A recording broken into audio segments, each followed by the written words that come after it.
precisa não. Queridos, dito isso, quem está aí, diga amém. Oh. Hoje nós vamos falar sobre as 7 trombetas. Apocalipse capítulo 8, versículo 1 e versículo 2. Foi de onde eu parei ontem, Felipe. Isto. Quando o Cordeiro abriu o 7º selo, houve absoluto silêncio nos céus por aproximadamente meia hora. Então, observei os 7 anjos que se encontravam em pé perante Deus, e lhes foram entregues 7 trombetas. Me ajuda, diga 7 trombetas. Muito bem, lembra que eu disse ontem que no período da grande tribulação, Deus derramaria 3 classes de catástrofes sobre o planeta Terra: os selos, as trombetas e as taças. Os selos nós falamos ontem, revisamos. Hoje nós vamos falar sobre as trombetas. Bom, antes de falar propriamente dito a respeito das 7 trombetas, faz-se necessário a gente entender a função das trombetas na Bíblia. Na verdade, a Bíblia tem um festival de trombetas, né? Tanto no Antigo quanto no Novo Testamento. Então eu vou listar aqui apenas 4. Primeira função das trombetas era reunir Israel como congregação no lugar central, onde havia a glória de Deus. Por exemplo, ali na caminhada do deserto tinha um tabernáculo, e são 12 tribos, então ficava 3 de cada lado do tabernáculo, 3 vezes 4, 12. Então o levita tocava a trombeta, as 12 tribos largavam tudo que estava fazendo e vinha para a tenda da congregação para cultuar a Jeová. Isso aconteceu hoje, mas não tocou trombeta. Você estava onde você estava, em casa, no trabalho, não sei onde você estava, só sei que a hora que deu a hora, a trombeta tocou no você vestiu essa roupa e você parou aqui, para cultuar a Deus, entendeu? Segundo motivo, para regular a marcha no deserto. Então olha para frente, que eu vou dar um exemplo. Lembra quando o povo estava caminhando no deserto? Então ali tinha homem, mulher, criança, deficiente físico, gestante. Então lá na frente iam os homens e os jovens. Aqui atrás vinha quem? Idoso, deficiente físico, né? Criança. E aí criava uma lacuna, um abismo entre os 2 grupos. E o deserto é lugar de muita invasão, de muito inimigo. Então o levita tocava a trombeta de tal forma que quem estava atrás andava mais rápido, quem estava na frente pisava no freio, e aí juntava o grupo para ir coeso e não ter invasão de inimigos. Então as trombetas eram usadas para cultuar, para regular a marcha no deserto, mas também servia para reunião solene, tipo assim, festa da Páscoa, tabernáculo, Ano Novo, o dia da expiação de Yom Kippur, quando o sumo sacerdote entrava uma vez por ano no Santo dos Santos. Dependendo do tipo de toque da trombeta, era uma ação coordenada que Israel fazia. Por último, em 4º lugar,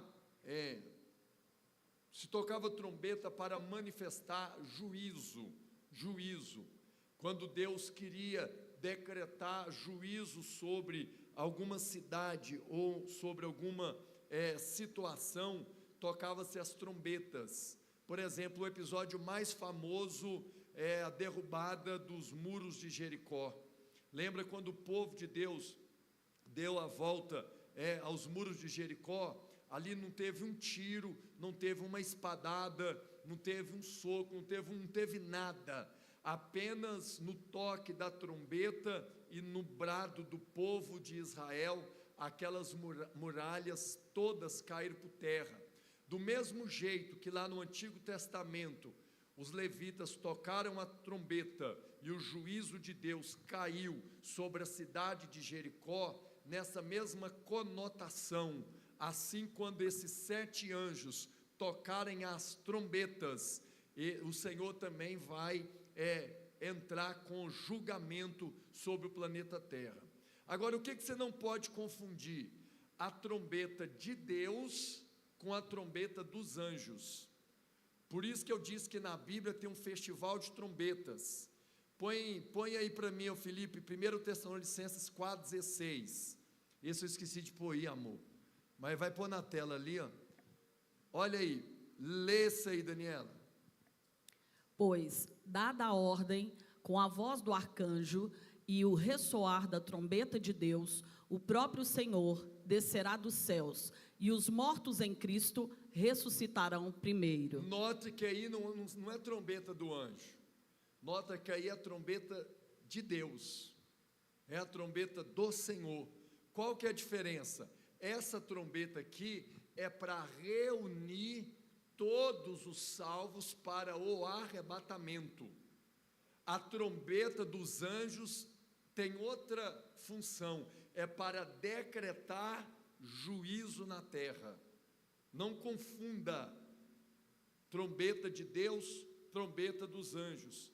Se a gente pegar outro texto, não está aqui, mas você vai lembrar, vai falar da última trombeta, quando tiver o toque da última. Por que a última trombeta?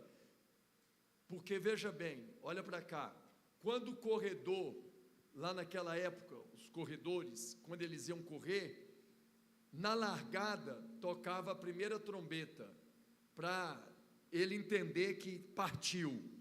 Quando estava no meio do percurso, tocava a segunda trombeta, para o corredor entender que estava no meio. E quando estava chegando no final da corrida, tocava a última trombeta, para o corredor entender que estava chegando no final. Quando Paulo disse no toque da última trombeta, ele está querendo dizer para mim e para você, que a nossa corrida na terra, graças a Deus, está chegando no final, amém? Mas não confunda a trombeta de Deus, que é para reunir para o arrebatamento, com a trombeta dos 7 anjos, que ela leu em Apocalipse 8, que é para juízo. Assim como foi destruído os muros de Jericó no toque das trombetas, assim também será o julgamento de Deus sobre o planeta Terra. Até aqui, amém ou não amém, gente? Vamos lá. Primeira trombeta, Apocalipse 8, verso 6 e verso 7. Vamos lá, Felipe. Primeiro, dito isso, entendido isso, aceleremos, amor. E aconteceu que os 7 anjos que estavam com as 7 trombetas prepararam-se para tocá-las. O primeiro anjo tocou a sua trombeta e ocorreu grande precipitação de granizo e fogo, misturado com sangue, os quais foram lançados sobre a terra. E assim, 1/3 de toda a terra foi queimado, e também 1/3 das árvores e toda a relva verde existente. Essa primeira trombeta é uma chuva com 3 elementos: granizo, fogo e sangue. Não é? Granizo é uma pedra com peso de aproximadamente 1 talento, 42 quilos. O fogo tem a conotação do juízo. O fogo é complicado, você precisa ter muita hermenêutica para você entender, porque tem o fogo purificador, tem o fogo santificador, mas tem o fogo condenador. E aqui, nesse caso, é o fogo que condena, que consome, para exaurir. Ok? E com sangue, também muita interpretação bíblica. O sangue que ao longo de toda a Bíblia era símbolo de salvação, de perdão, ali agora se torna na conotação de vingança. Note que o Senhor vai tocar nessa primeira trombeta ervas verdes, árvores de erva verde, a relva do planeta Terra, 1/3 vão ser destruídas. E aí, queridos, eu não vou esbravejar, mas ontem eu fiz uma defesa muito grande a respeito dos textos literais e metafóricos. Quando a Bíblia diz que Deus vai tocar 1/3 das ervas verdes, é porque Ele está dizendo que vai tocar 1/3, e não é espiritual. A erva verde está lá fora. Todo mundo aqui sabe correlacionar o que é uma planta. E não é possível que a nossa mente não pode aceitar um Deus soberano tocando naquilo que Ele criou. E por que erva verde? Porque a erva verde, ela participa de um dos processos mais importantes para a raça humana, a fotossíntese. Nós sabemos pelo processo químico que as plantas verdes, sob a ação da luz solar, produz o oxigênio, o gás indispensável para a sobrevivência humana. Isso significa que no período do toque dessa trombeta, ficará comprometido no planeta Terra até a respiração. Doenças do sistema respiratório irão surgir, muitas pessoas irão morrer, bronquite, asma, pneumonia, hospitais ficando cada vez mais lotados. Então, nós vamos fazer um efeito dominó. Toque da primeira trombeta, o Senhor toca na erva verde. Agora Deus vai tocar em outro lugar no planeta. Verso 8 e verso 9. Em tela, Felipe. O segundo anjo tocou a sua trombeta, e algo como uma enorme montanha, ardendo em chamas, foi arremessada sobre o mar. Por esse motivo, um terço do mar transformou-se em sangue. E morreu a terça parte das criaturas que vivem no mar, e um terço de todas as embarcações foram destruídas. Então agora o Senhor vai tocar mar, as águas salgadas. Aí, veja bem como é que funciona aqui, ó. Volta o 8, o Felipe. Veja assim, olha, o segundo anjo tocou a sua trombeta, e algo como uma enorme montanha ardendo em chama foi arremessado sobre o mar. Como que a gente interpreta esse negócio? A gente interpreta por uma técnica chamada estudo de inferência. Nós vamos inferir no texto para interpretá-lo. Ele não diz, o sujeito é indefinido, algo como uma enorme montanha ardendo em chamas. Então, ele não diz o que é. Aí nós vamos inferir na interpretação. É assim, ó. Imagina que esse púlpito aqui, ó. Esse púlpito aqui tem um arranhãozinho aqui, ó. Um arranhãozinho aqui. Quem que fez esse arranhãozinho? A carreta a 200 km por hora ou o menino de Velotrol que passou aqui sem querer? Qual dos dois, gente? Quem? Vocês viram? Mas como é que vocês sabem? É isso aí. Porque se fosse a carreta com 200 por hora, o que tinha acontecido com o púlpito? Então ali só cabe um meteoro. Só cabe um meteoro. Por que só cabe um meteoro? Para algo matar um terço do oceano, para algo sacudir um terço lembrando que a Terra é 70% água. Não pode ter caído ali um barquinho, um tiro, uma carreta, um meteoro, não tem outra, é inferência. Nós estamos inferindo, igual vocês deu o exemplo aqui agora, ó, do púlpito. Ninguém viu o menino batendo, mas a gente sabe que se fosse uma carreta, tinha destruído tudo. É a mesma coisa, o segundo anjo tocou a sua trombeta, e algo como uma enorme montanha ardendo em chamas, foi arremessado sobre o mar. Por esse motivo, um terço do mar transformou-se, então, em sangue. Então aí vai se perder um terço das criaturas aquáticas, morrerão um terço no mar, um terço dos barcos se perderão, será uma catástrofe enorme. Lembrando que causa e efeito. O que é causa e efeito? Causa e efeito é a consequência daquilo que foi feito. Então ali poderão surgir enormes ondas, como aquelas que a gente já viu ao longo da história, que destrói centenas de cidades litorâneas que ficam ali à beira-mar. Então o Senhor toca na erva verde, agora o Senhor tocou no mar. Agora Deus vai tocar num terceiro elemento, mais importante ainda, Apocalipse 8, 10 e 11. O terceiro anjo tocou a sua trombeta, e precipitou do céu uma grande estrela, ardendo em chamas como tocha, sobre um terço dos rios e das fontes das águas da terra.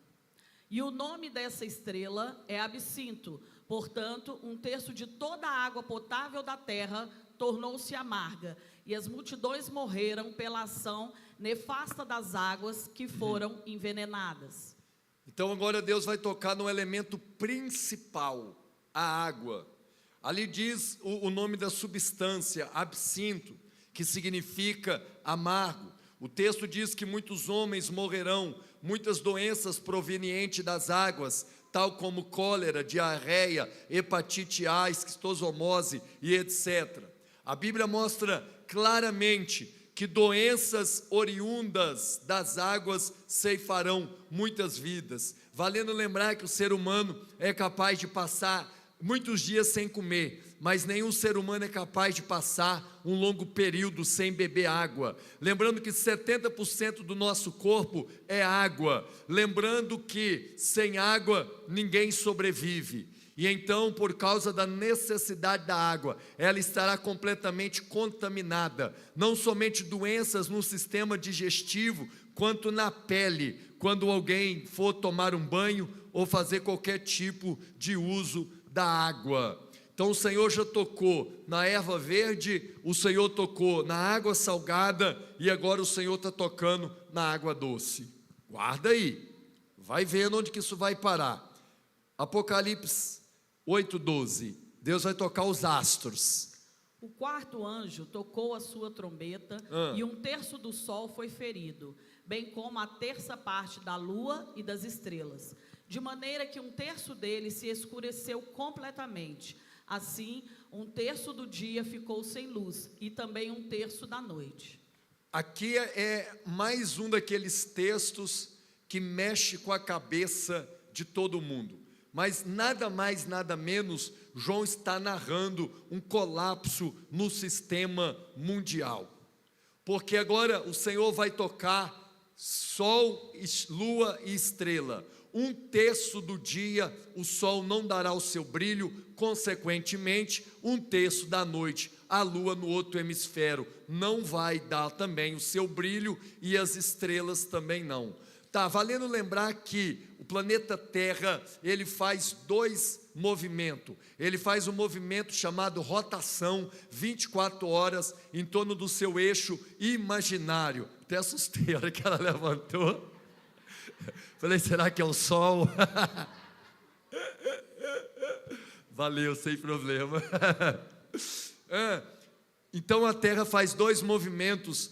Primeiro é um imaginário, né? É a rotação. Mas o segundo é a translação. Ele leva um ano. Pressupõe-se que o púlpito é o sol, e a terra vai girando ao redor do sol, e uma volta que a terra vai dar ao redor do sol leva, de acordo com a geografia, um ano, e esta volta vai proporcionar as 4 estações do ano. Inclusive estamos agora no outono. Se o sol não dá o seu brilho, não tem as estações do ano. Lembrando que o sol também produz vitamina D e participa na elaboração da germinação das sementes plantadas no interior da terra. Se a lua não dá o seu brilho, lembrando que a lua também influencia no ciclo das ondas do mar.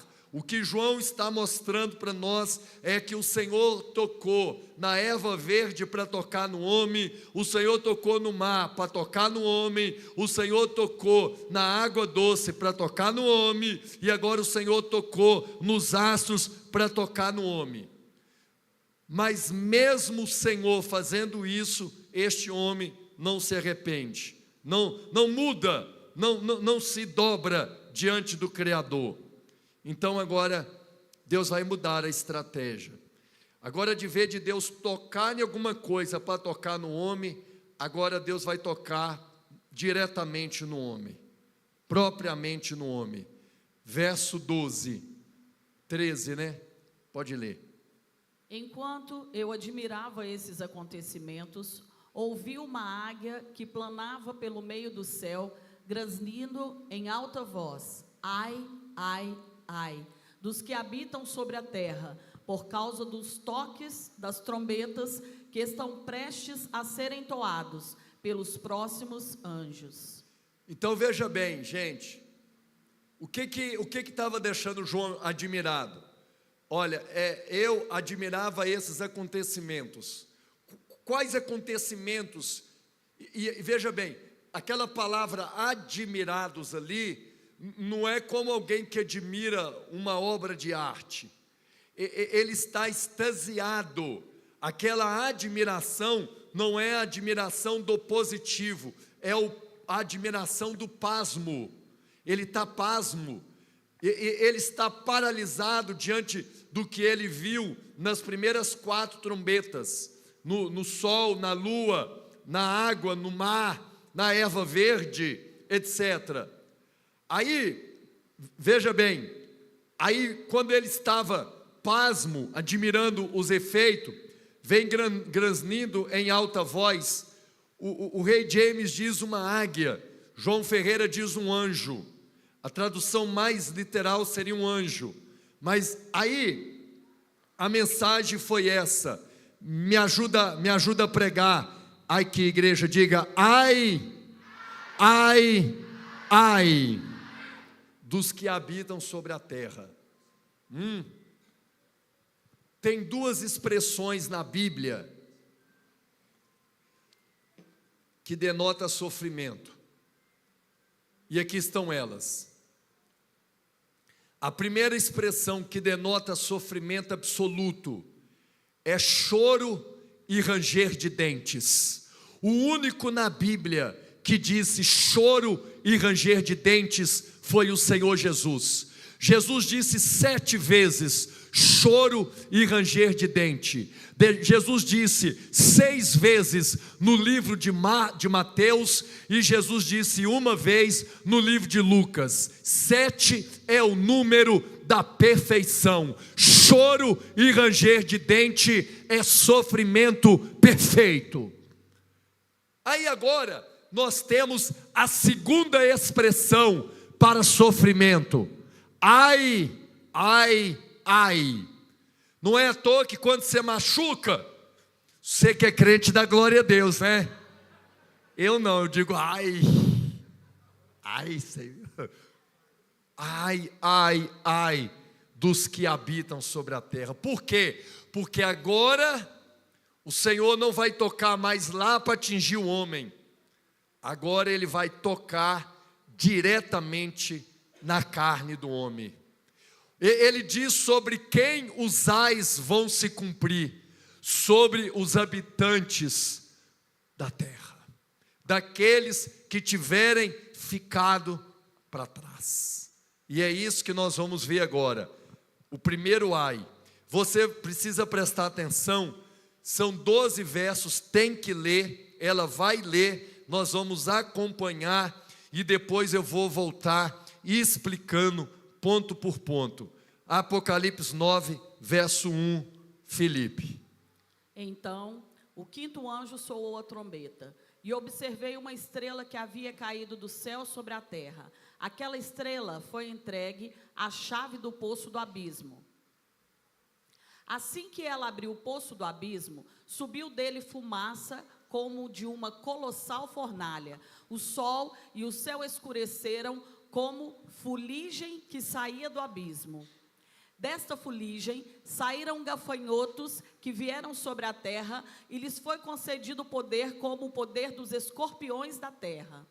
Contudo, eles receberam ordens para não causar dano nem à relva da terra, nem a qualquer planta ou árvore, mas tão somente aqueles que não haviam recebido o selo de Deus em suas fontes. Não lhes foi concedido o poder para matá-los, mas para provocar-lhes tormentos durante 5 meses. E a aflição que eles sofreram era como a causada pela picada do escorpião. Assim, naqueles dias, as pessoas procurarão a morte, todavia não a encontrarão. Desejarão morrer, mas a morte fugirá deles. O aspecto dos gafanhotos fazia lembrar cavalos preparados para a batalha. Tinham sobre a cabeça algo como coroas de ouro, e o semblante deles era semelhante ao rosto humano. Os cabelos deles eram parecidos com os cabelos de mulher, e os dentes como os de leão. Possuíam couraças como armaduras de ferro, e o som das suas asas assemelhava-se ao barulho de muitos cavalos e carruagens correndo em direção à batalha. Tinham também caudas e ferrões como os de escorpiões, e em suas caudas carregavam a capacidade de provocar tormentos à humanidade por 5 meses. E havia um rei sobre eles, o anjo do abismo, cujo nome em hebraico é Abaddon e em grego Apolion. Portanto, o primeiro dos ais já passou, contudo, outros 2 ainda estão por vir. Então tá aí. O que nós vamos fazer agora? Redobra atenção. Essa é a 5ª trombeta, o primeiro ai, eu vou dividir em 5 partes. Primeira parte, possuía um líder. E aí diz, volta o 11, qual o líder que era dessa trombeta? Verso 11, havia um rei sobre eles, o anjo do abismo, cujo nome em hebraico é Abaddon e em grego Apolion. Ou seja, vai ser uma rebelião liderada, vai ser uma bagunça organizada, vai ter um líder, vai ter um chefe, vai ter alguém na frente, vai ter uma direção. O anjo do abismo, o Abaddon, o Apolion. Segundo, note que foi dado para ele uma chave. Ele tinha a chave do abismo. Então veja bem, chave significa autoridade, significa liberdade. Se eu te entregar a chave da minha casa, se eu te der uma cópia da chave da minha casa, estou te dando liberdade para entrar e sair dela. Por isso que Jesus disse que Ele nos daria as chaves do seu reino, amém, gente? Por quê? Porque Ele nos deu autoridade para entrar e usar as armas que o reino nos dispõe. Então, essa trombeta vai ter um líder chamado anjo do abismo, e vai ter uma chave na mão, que é autoridade para poder agir. Terceiro, serão seres demoníacos com 4 limitações. Aqui estão as 4 limitações. Não poderão atacar a natureza. Por que eles não poderão tocar na natureza? Porque o Senhor já tocou. O Senhor não já tocou no mar? Não já tocou no sol? Não já tocou na erva verde? Então, esses demônios gafanhotos não poderão tocar na natureza. Segundo, não poderão tocar nos selados de Deus. Quem são os selados de Deus? Não é a igreja já nem estará mais aqui. Esses selados de Deus são 144 mil judeus, que serão selados, chancelados por Deus, para pregar o evangelho do reino, juntamente com as 2 testemunhas no período tribulacional. Então, esses gafanhotos demônio, liderado pelo Abaddon, pelo Apolion, que é o anjo do abismo, que possui uma chave, não poderá tocar na natureza, não poderá tocar nos selados de Deus, não terá poder de matar. E atuarão por 5 meses. Vão agir 5 meses no planeta Terra. Tá. Agora eu vou dar a descrição deles. Volta verso 7 ao 10. 7 ao 10. Isto. Pode ler, Daniela. O aspecto dos gafanhotos fazia lembrar cavalos preparados para a batalha. Tinham sobre a cabeça algo como coroas de ouro, e o semblante deles era semelhante ao rosto humano. Os cavalos deles eram parecidos com os cabelos de mulher. Sim. Os cabelos deles eram parecidos com os cabelos de mulher, e os dentes como os de leão. Possuíam couraças como armaduras de ferro, e o som das suas asas assemelhava-se ao barulho de muitos cavalos e carruagens correndo em direção à batalha.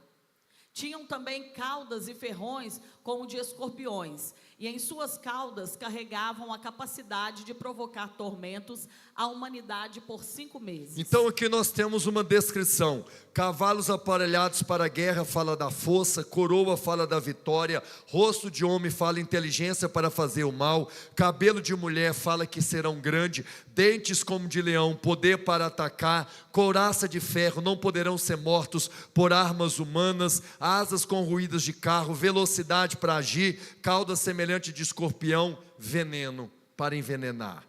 Então aí nós temos, porque na verdade é o que nós já conversamos aqui. João, quando está tendo a visão, ele não está na Ieque, Água Branca, sentado numa cadeira almofadada, ouvindo e vendo, não. Não, peraí, deixa eu ver esse detalhe. Não, ele está preso, exilado, quebrando pedra, correndo risco de morte, sendo vigiado por Roma.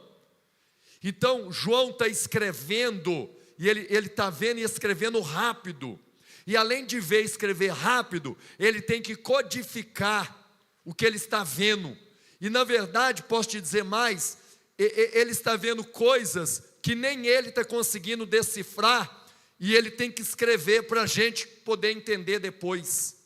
Por isso que quando você chega no Apocalipse, a gente quase não entende nada. Cabelo de mulher, rosto de homem, couraça de ferro, asas com ruído de carro, cauda de escorpião. Ele está vendo um bicho escalafobético. Ele não tem tempo de pensar. Deixa eu pôr isso aqui, para quem lê daqui 2000 anos, poder entender. Ele não está no hotel, no spa, ele não está na hidromassagem, ele não está na UFMG estudando escatologia, não. Ele está no cenário de morte, de perseguição. Ele tem que escrever rápido, ele tem que esconder tudo que ele está vendo. Por quê? Porque se ele põe as claras, o correio romano rasga as cartas e mata ele.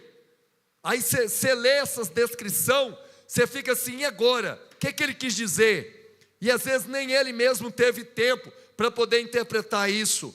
Então, cavalos aparelhados para a guerra, ele estava vendo algo que era forte. Coroa era algo que teria vitória. Rosto de homem para a inteligência do mal. Cabelo de mulher, naquela época as mulheres tinham cabelo grande, então sei que ele estava vendo era grande. Os dentes de leão, poder para atacar. Couraça de ferro, não poderão ser mortos pelos homens. Asas com ruído de carro, seriam bichos velozes, rápidos, coisa rápida. Cauda semelhante ao de escorpião, fala do veneno desses bichos. Então, muitas das vezes essa dificuldade que nós temos é de não entender o contexto pelo qual a carta foi escrita. E foi nesse contexto de risco de morte, de perseguição, de opressão romana, que João vai gerar todo esse escrito. Por isso que ele vai codificar essa linguagem, tornando ela às vezes difícil da gente interpretar. Mas então aí nós temos então um exército desses seres. Bom, agora vamos para o âmago da questão. A missão, verso 5 e verso 6. Volta verso 5, verso 6. Não lhes foi concedido poder para matá-los, mas para provocar-lhes tormentos durante 5 meses. E a aflição que eles sofreram era como a causada pela picada de um escorpião. Assim, naqueles dias as pessoas procurarão a morte, todavia não a encontrarão. Desejarão morrer, mas a morte fugirá deles. Deixa aí, Felipe. Olha para mim aqui. Silêncio, só respira. Ontem eu preguei, o 4º selo é a morte.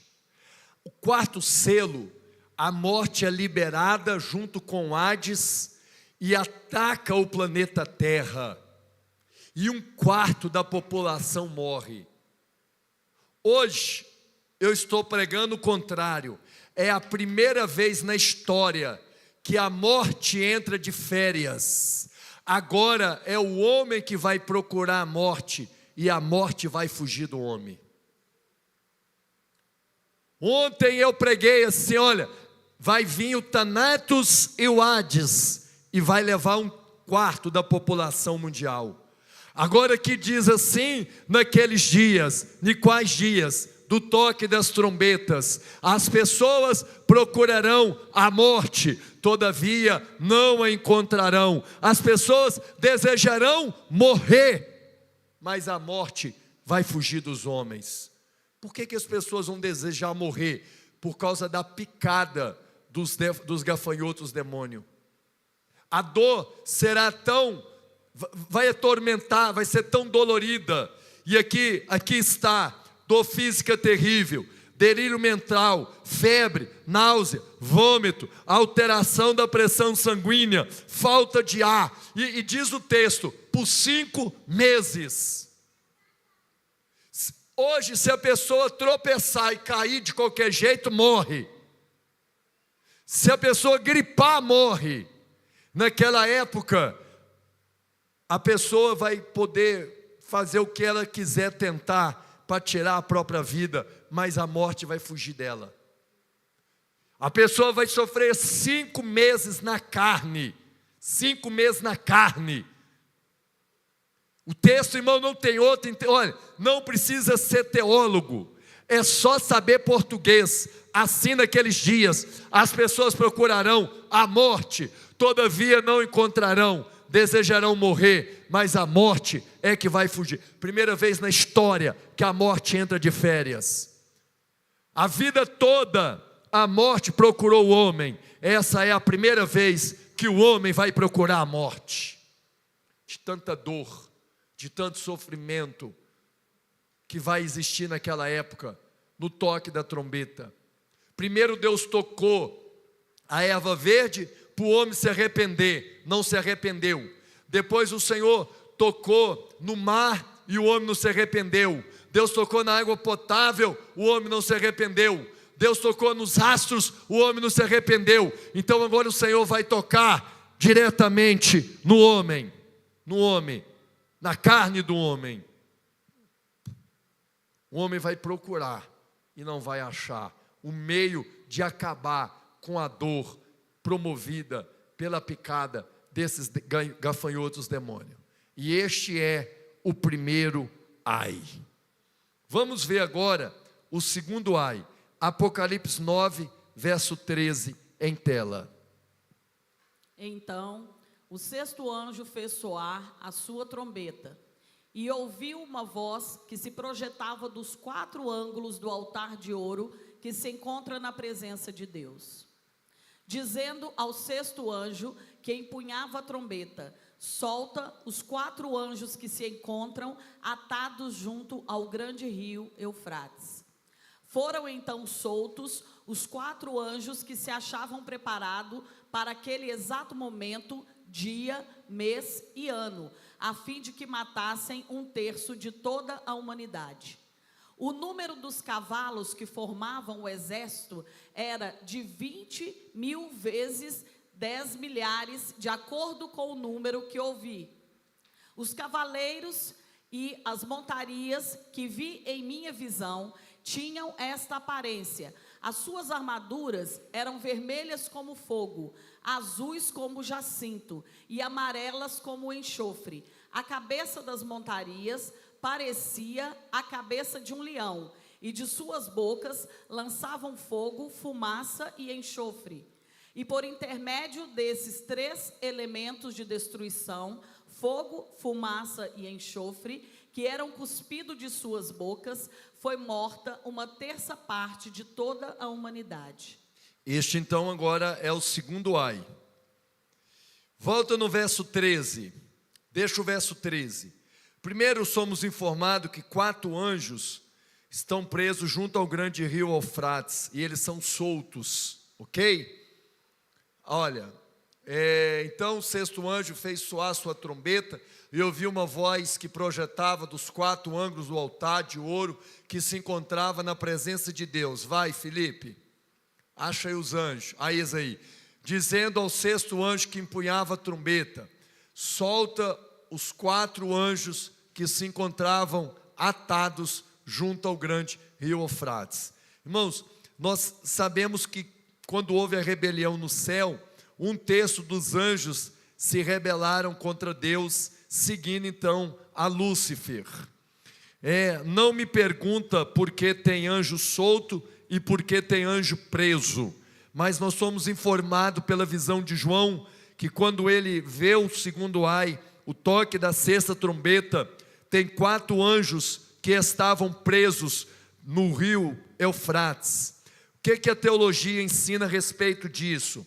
A teologia ensina que um dos braços do rio Eufrates passava dentro do jardim do Éden, e possivelmente esses 4 anjos estavam de uma maneira direta ou indireta envolvidos no primeiro pecado de Adão e Eva contra Deus, e aí estaria o fato pelo qual eles estariam presos até essa data lá no pé do rio Eufrates. Entretanto, o texto nos informa que eles foram soltos. Note também, passe Filipe 15, que eles foram soltos e preparados para um exato momento, dia, mês, ano, e o propósito, matar 1/3 da humanidade. Passe Filipe.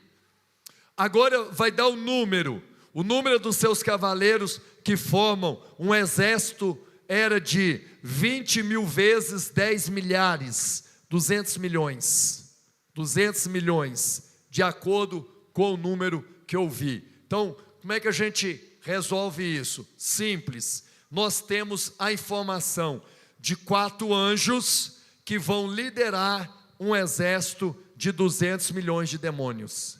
É muito simples. Aqui ó, o número dos cavaleiros que formam os seus exércitos era de 20 mil vezes 10 milhares. 20 mil vezes 10 milhares dão 200 milhões. Então, pega a visão. São 4 anjos para 200 milhões de demônios. Cada anjo lidera um exército de 50 milhões de demônios. Agora você imagina, por favor, a terra sem a presença da igreja. Você imagina a terra com o anticristo, com guerra, com fome, com morte, com perseguição, com o sinal da besta, com o toque da 1ª trombeta, do toque da 2ª trombeta, da 3ª trombeta, da 4ª trombeta. Agora você imagina a terra sendo invadida por um exército de 200 milhões de demônios. Você põe isso, bate no liquidificador e gera um cenário destruidor. Olha aí, o número dos seus cavaleiros que formavam o seu exército era de 20 mil vezes os 10 milhares. Irmão, se um demônio faz o que faz, se uma legião de demônios fazem o que fazem. Lembra quando Jesus foi expulsar o demônio lá do Gadareno? Quando mandou embora, era legião, e aquela legião entrou numa manada de porcos, 2.000 porcos, e se precipitou no mar. Uma legião, 6.000 soldados romanos, essa era a conotação.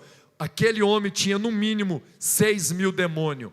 Pastor, mas entrou só em 2.000 porcos. Mas quem disse que era um demônio para cada porco? Podia ter entrado vários demônios no mesmo porco.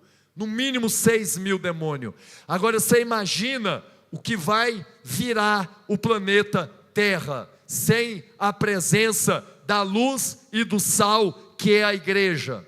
Você imagina a figura do anticristo, as guerras, a fome, a morte, todas as destruições, o Senhor tocando na erva verde, na água potável, no sol, os demônios gafanhotos picando os homens, eles procurando a morte e não encontrarão a morte. E agora vem 4 anjos liderando um exército de 200 milhões de demônios. Irmãos, a gente prega, a gente fala, ensina, chama, convida, e as pessoas não entendem. Deixa eu te mostrar. Vai o verso 17. Não, vai o 18, menor para mim. Pronto. E por intermédio desses 3 elementos de destruição: fogo, fumaça e enxofre. Qual 2 cidades do Antigo Testamento Deus destruiu com esses 3 elementos? Quem lembra? Qual? O mesmo que Deus fez com Sodoma e Gomorra vai ser feito aqui. Porque os mesmos 3 elementos que Deus liberou lá, vai ser liberado aqui, ó. Juízo, fogo, fumaça e enxofre. Não, pastor, mas quem tiver aqui, então, vai se arrepender, vai mudar mesmo de vida. Vamos ver? Põe verso 20 e 21 em tela. Verso 20, Daniela. O restante da humanidade que não morreu por causa desses flagelos, nem mesmo diante disso se arrependeu das suas más obras, das más obras de suas mãos, deixando de adorar os demônios e os ídolos de ouro, de prata, bronze, pedra e madeira, ídolos que não conseguem ver, nem ouvir, nem andar. Da mesma forma, não se arrependeram dos assassinatos cometidos, das suas feitiçarias, da sua perversão sexual e de todas as formas de apropriação indébita. Tá, então peraí. É muito simples. Só respira de novo. Volta o 20, bonitinho. Ó, o restante da humanidade que não morreu por causa desses flagelos, nem mesmo diante disso se arrependeu. Passa o verso, boneco. Da mesma forma, não se arrependeu. Então, por que Deus está fazendo tudo isso? Para levar o homem aonde? No arrependimento. Não é punição só para punir. Eu vou mostrar para vocês que eu sou Deus, eu vou esculachar vocês. Até na hora do castigo, Ele está chamando ao arrependimento. Olha o propósito, volta no 20, Felipe. Ele diz assim: o restante da humanidade que não foram mortos por causa desses flagelos. Quais flagelos? Da primeira trombeta, da segunda, da terceira, da quarta, da quinta. Quem não morreu nesses flagelos que ele viu, nem mesmo diante disso, porque diante de tanto sofrimento, o que Deus esperava? Que o homem se arrependesse. Mas nem sofrendo o homem arrepende. O que eu quero mostrar para vocês aqui, não existe um Deus déspota, e eu vou arrebentar com isso, não é isso. Ele está enviando selos, trombetas e taças, para quê?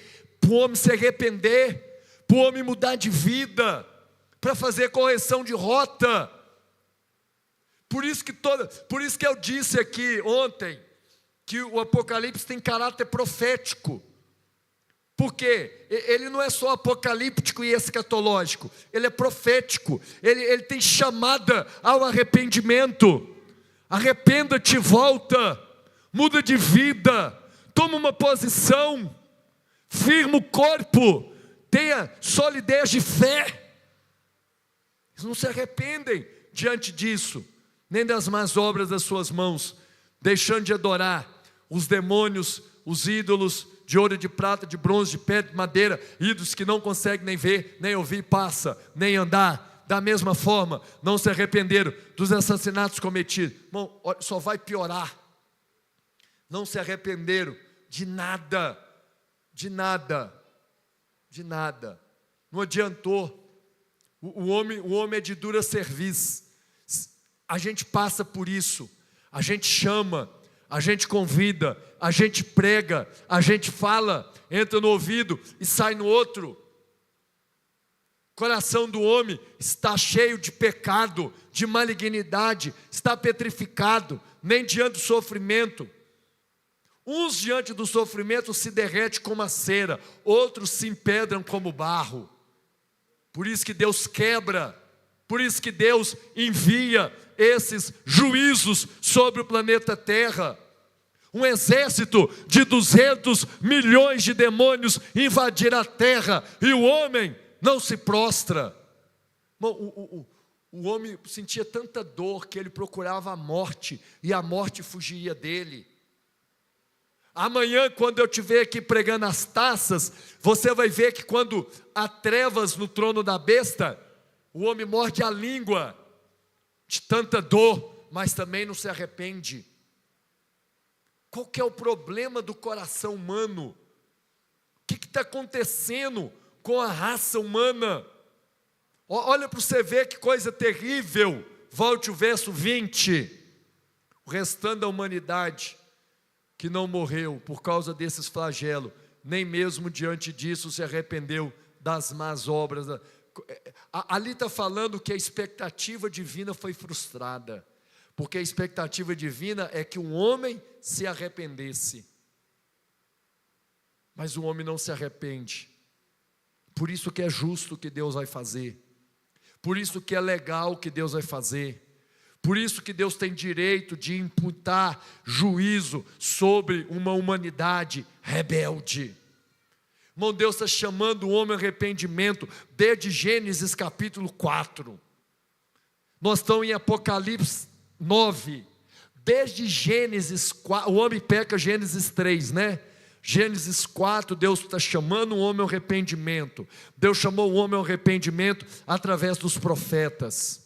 Deus chamou o homem ao arrependimento através dos patriarcas. Deus chamou o homem ao arrependimento através de Jesus, através de Pedro, de Paulo, de tantos homens. Ninguém nunca veio. Agora Ele está chamando pelo sofrimento e o homem não vem. Tanto é que os 3 elementos que você encontra em Sodoma e Gomorra, você encontrou aqui: fumaça, fogo e enxofre, juízo divino sobre os habitantes do planeta Terra. Eles não se converteram, não mudaram dos seus pecados.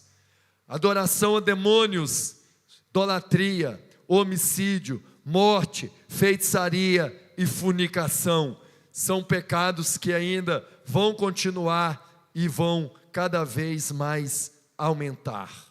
Cada vez mais. Não vai parar, irmão.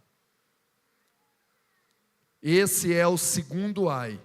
O terceiro ai, Apocalipse 11, verso 15 ao 19. Então, o 7º anjo fez soar sua trombeta, e aconteceram no céu fortes vozes que proclamavam: o reino do mundo se tornou de nosso Senhor e do seu Cristo, e ele reinará pelos séculos dos séculos. Os 24 anciãos que estavam assentados em seus tronos diante de Deus prostraram-se sobre os seus rostos e adoraram a Deus. E declaravam: graças te damos, Senhor Deus Todo-Poderoso, que és e que eras, porquanto assumistes o teu grande poder e começastes a reinar.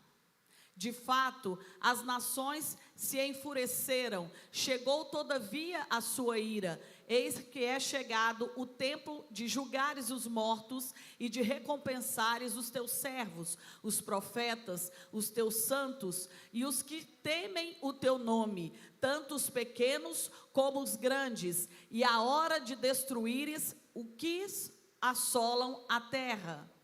Nesse momento, se abriu o santuário de Deus dos céus, e ali foi observada a arca da aliança. Houve relâmpagos, vozes, trovões, um grande terremoto e forte temporal de granizo. Volta o 18, bonito. Então aí, irmãos, o terceiro ai é o anúncio do reino milenar.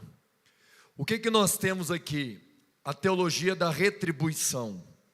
Deus retribuindo ao homem aquilo que o homem plantou. Ele, de fato, as nações se enfureceram, chegou todavia a tua ira. Eis que é chegado o tempo de julgares os mortos e de recompensarem os teus servos, profetas e santos, os que temem ao seu nome, tanto os que foram pequenos como os que foram grandes, e a hora de destruírem os que assolaram a terra. Então Deus vai retribuir tanto aqueles que temeram a Ele, e vai retribuir com galardão, e retribuirá também com condenação aqueles que não temeram a Ele. Apocalipse 16, verso 1, vai começar a falar a respeito disso. E aconteceu que ouvi uma forte voz que vinha do santuário e ordenava aos 7 anjos: ide e derramai pela terra as 7 taças da ira de Deus. Me ajuda a pregar, diga: 7 taças da ira de Deus. Amanhã, 19h30, de pé, o louvor vem me ajudar. Queridos, nesse período que nós vamos chegar no final da grande tribulação, você já ouviu aquele ditado que diz assim: a misericórdia do Senhor dura para sempre. A misericórdia do Senhor dura para sempre sobre aqueles que temem a Ele. Sobre aqueles que são desobedientes, a misericórdia de Deus vai ter limite. Escute isso. O que eu ensino não é teologia do medo. O que eu ensino não é a teologia do pânico nem do pavor. O que eu ensino é aquilo que ninguém quer ensinar. Nos selos, Deus ceifa 1/4 da população. Nas trombetas, Deus ceifa 1/3 da população, para ver se o resto se arrepende. Mas como não se arrependeram, Deus vai enviar então as 7 taças com a ira dele, e matará todos os pecadores. Vai ter um ponto final na história da humanidade. Hoje nós temos o privilégio de estar assentado, ouvindo a palavra de maneira dócil e confortável. Mas ai daqueles que ficarem aqui naqueles últimos dias. O homem vão procurar a morte, e a morte fugirá dos homens.